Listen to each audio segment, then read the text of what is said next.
Welcome back to Fatema's smart learning চ্যানেলে। আজ আমরা শিখবো ইংলিশ গ্রামারের একটি খুব গুরুত্বপূর্ণ টপিক, নাম্বার। এই ভিডিওটি শেষ পর্যন্ত দেখলে আপনারা শিখতে পারবেন নাম্বার কাকে বলে, singular number and plural number কাকে বলে, প্লুরাল করার রুলস, সবকিছু খুব সহজভাবে বুঝতে পারবেন। What is number? Number means a word shows one or more than one person, animal or thing. অর্থাৎ নাম্বার অর্থ বচন।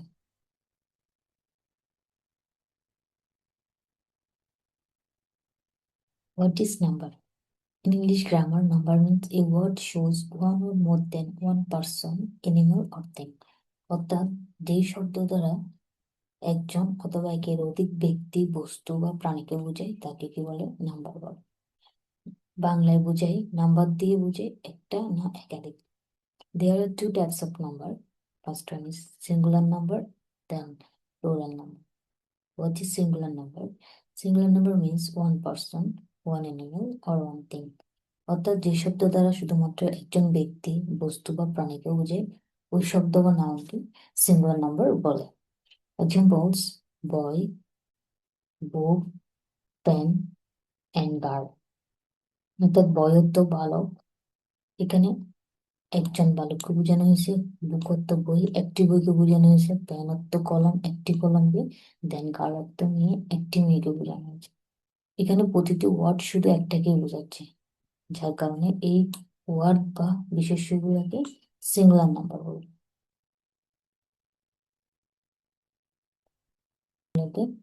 সিঙ্গুলার নাম্বার বলা হয়। Then, what is plural number? Plural number means more than one person, animal or thing. অর্থাৎ যে শব্দ দ্বারা একের অধিক ব্যক্তি, বস্তু বা প্রাণীকে বোঝাবে তাকে প্লুরাল নাম্বার বলে। Examples: boys, books, pens, girls. এখানে একটির বেশি হলে আমরা প্লুরাল ব্যবহার করি। যেমন বয়েজ মিন্স বালকগুলো, বুক মিন্স বইগুলো, প্যান্ট মিন্স কলমগুলো, গার্লস মিন্স মেয়ে। অর্থাৎ এখানে একের অধিক শব্দ ব্যবহার করা হচ্ছে। অর্থাৎ এখানে একের অধিক জনকে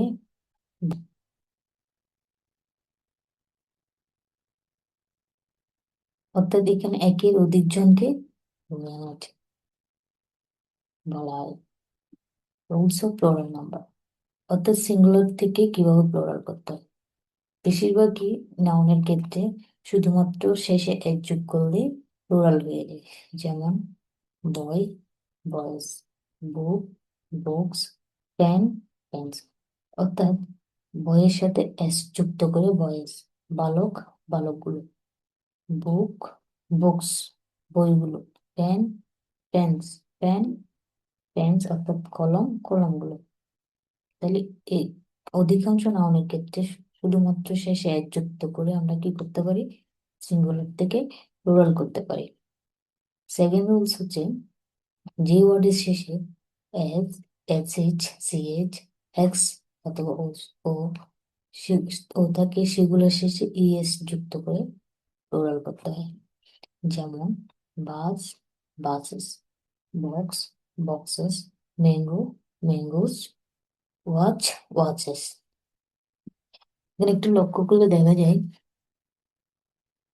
এই শব্দগুলো শেষে, প্রথমটা শেষে, বাসের শেষে কি আছে? এস আছে, যার কারণে ইএস যুক্ত, এটা কি হলো? প্লুরাল হলো। ঠিক তেমনি এটার শেষে এক্স আছে, এক্স এক্স থাকার কারণে ইএস যুক্ত, এটা কি হলো? প্লুরাল হলো। ম্যাঙ্গো শব্দের শেষে শেষে ও আছে, যার কারণে ইএস যুক্ত, এটা কি হলো? প্লুরাল। ঠিক তেমনি ওয়াচের ক্ষেত্রেও সেম, সিএস থাকার কারণে ইএস যুক্ত হয়ে এটা কি হলো? প্লুরাল হলো।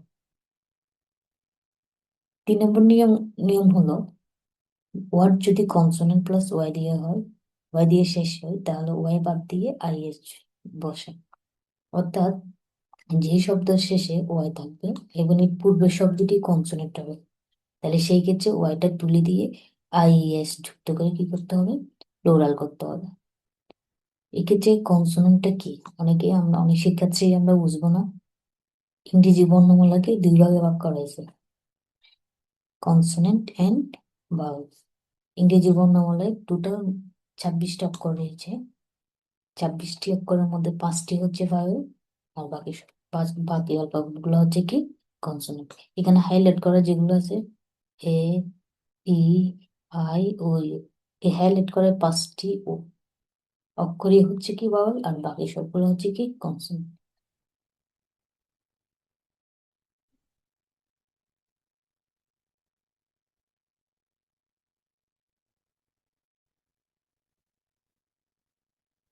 আশা করি আমরা বুঝতে পেরেছি কনসোনেন্ট এন্ড ভাওয়েল। তাহলে আবার একটু এক্সাম্পল গুলো দেখি। এই রুলস অনুযায়ী, 3 নম্বর রুলস অনুযায়ী, যদি কোনো শব্দের শেষে যদি ওয়াই থাকে এবং এর পূর্বের শব্দটা যদি অক্ষরটা যদি কনসোনেন্ট হয়, তাহলে সেক্ষেত্রে ওয়াই তুলে দিয়ে আইএস যুক্ত করে প্লোরাল করা হবে। তাহলে এখানে আমরা দেখি বেবি, বেবি শব্দের শেষে কি আছে, ওয়াই রয়েছে। ওয়াই পূর্বের বর্ণটা কি বি, এটা কি কনসোনেন্ট। কনসোনেন্ট হওয়ার থাকার কারণে এটা প্লোরাল করতে গিয়ে ওয়াইটা তুলে দিয়ে আইএস যুক্ত করে এটাকে কি করা হলো, প্লোরাল করা হলো। ঠিক তেমনি সিটি, সিটিস, লেডি, লেডিস। কিন্তু যদি শেষে ওয়াই আছে, বাট এর পূর্বে যদি কি থাকে, বাউল থাকে, এর পূর্বে যদি বাউল থাকে, তাহলে সেক্ষেত্রে অনলি এস যুক্ত করে কি করতে হবে, প্লোরাল করতে হবে। যেমন বয়, বয়েস, টয়, টয়েস। ক্ষেত্রে একটু লক্ষ্য করলে দেখা যায় ভয় শব্দের শেষে ওয়াই ওয়াই থাকা সত্ত্বেও শুধুমাত্র এস যুক্ত হয়ে কি হলো, প্লুরাল হলো। কেন? কারণ আমরা জানি যদি শেষ ওয়াই থাকে এবং পূর্বের পূর্বের বর্ণটা যদি ভাওয়েল হয়, শেষে ওয়াই থাকবে এবং পূর্বের বর্ণটা যদি ভাওয়েল হয়, তাহলে সেক্ষেত্রে শুধুমাত্র এস যুক্ত করে কি করতে হবে, প্লুরাল করতে হবে। আদারওয়াইজ যদি শেষে ওয়াই থাকে এবং পূর্বের শব্দটা পূর্বের বর্ণটা যদি কি হয় কনসোনেন্ট, সেক্ষেত্রে ওয়াই তুলে দিয়ে আইএস যুক্ত করে প্লোরাল করতে হবে। এরপর আসেন 4 নম্বর নিয়ম।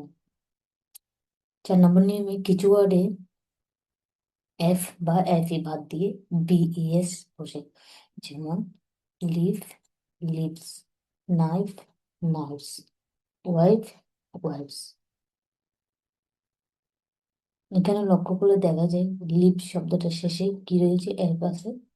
আমরা জানি যদি এই রুলস অনুযায়ী যদি শেষে অ্যাপ থাকে, তাহলে ওই অ্যাপকে তুলে দিয়ে বিইএস যুক্ত করে কি করতে হয়, প্লোরাল করতে হয়। ঠিক তেমনি নাইফ, নাইফের শেষে কি আছে, এফি, এফ এবং এফি থাকলে উভয়কে তুলে দিয়ে কি করতে হবে, ভিইএস যুক্ত করে প্লোরাল করতে হবে। সেম ভাবে ওয়াইফ, ওয়াইফস। লিপত্ব পাতা, লিপসত্ব পাতাগুলো, নাইপত। ওকে,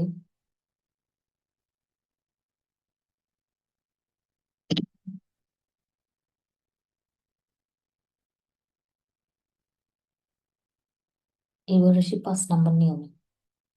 5 নম্বর নিয়মে কি কি বললো, irregular plural. Irregular irregular plural. Irregular plural means হচ্ছে কিছু ওয়ার্ড আছে যেগুলোর প্লোরাল নিয়ম মেনে হয় না। যেমন man, man, woman, woman, child, children, foot, feet, tooth, teeth.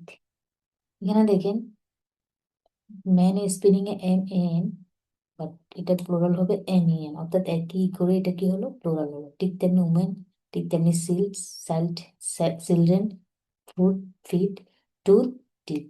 এগুলো অবশ্যই মুখস্থ করতে হবে।